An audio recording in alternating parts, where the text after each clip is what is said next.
Assalamualaikum warahmatullahi wabarakatuh. Selamat siang, salam sejahtera untuk kita semua. Apa kabar adik-adik? Semangat. Baik, mudah-mudahan semuanya dalam keadaan sehat. Baik, saya Sugiarto memfasilitasi diskusi materi pelayanan publik. Materi ini masuk dalam peran dan kedudukan PNS dalam NKRI. Itu ada 3 materi. Yang pertama adalah manajemen ASN, pelayanan publik, dan WUG. Mata pelatihan ini membekali peserta dengan kemampuan untuk memberikan pelayanan publik yang berkualitas melalui konsep pelayanan publik, prinsip pelayanan publik, dan pola pikir PNS sebagai pelayanan publik serta praktik etika pelayanan publik. Pelayanan publik bagaimana termaktub dalam Undang-Undang Pelayanan Publik Nomor 25 Tahun 2009 pada pasal 1 ayat 1.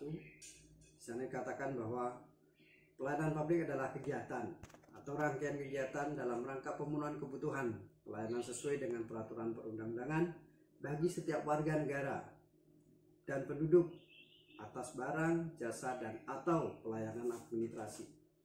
Jadi ada 3 jenis pelayanan, yaitu barang, jasa, dan atau administrasi yang disediakan oleh penyelenggara layanan. Jenis layanan itu barang, jasa, dan administrasi. Contohnya misalnya kebutuhan primer, makan, pakaian, papan, kemudian sekunder, alat transportasi, alat komunikasi, tersier, wisata, setelah kebutuhan sekunder dan primer terpenuhi. Siapa penyelenggara layanan? Penyelenggara layanan adalah instansi penyelenggara negara, entah pemerintah, korporasi, BUMN, bisa BUMD, kemudian di lembaga independen, bisa juga swasta atau masyarakat.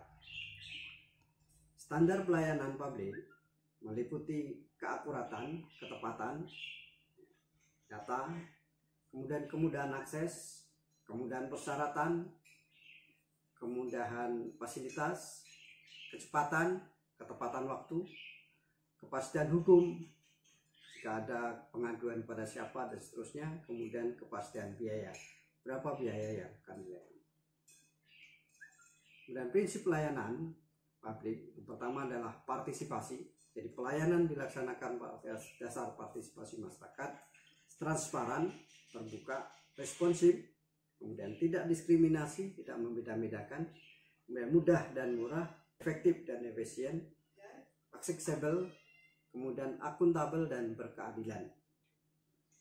Pola pikir dalam pelayanan publik memberikan pelayanan publik secara profesional, bebas dari intervensi politik, bersih dari praktik korupsi, kolusi, dan nepotisme.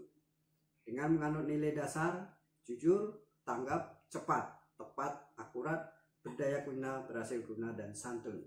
Semakin hari semakin baik, semakin hari semakin sederhana, dan semakin hari semakin cepat, semakin hari semakin murah. Dengan menerapkan kode etik, hormat, santun, sopan, dan tanpa tekanan. Dengan memerankan fungsi ASN, pelaksana kebijakan publik, pelayanan publik, perekat, dan pemersatu bangsa. Ini fungsi-fungsi ASN. Etika dalam pelayanan publik, bersikap, perilaku, ekspresi wajah, senyum, ramah, penampilan, dilihat dari cara berpakaian, cara berbicara, mampu mendengarkan, dan cara bertanya, atensi, senyum, salam, dan selalu menggunakan kata tolong dan maaf serta terima kasih.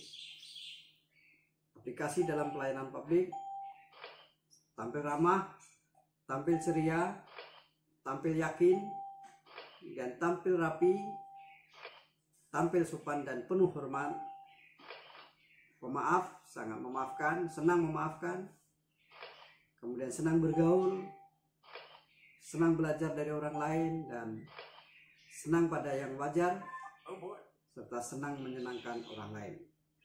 Nah, kesimpulannya, pelayanan publik kita berikan dengan melayani dengan sepenuh hati, pelayanan dengan hati, dan melayani dengan hati-hati, dan tidak melayani dengan sesuka hati.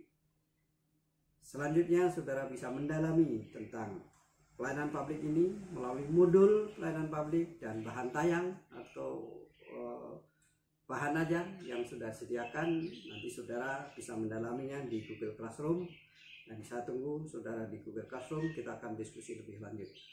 Selamat belajar dan mudah-mudahan sukses. Saya Sugiarto, terima kasih. Assalamualaikum warahmatullahi wabarakatuh.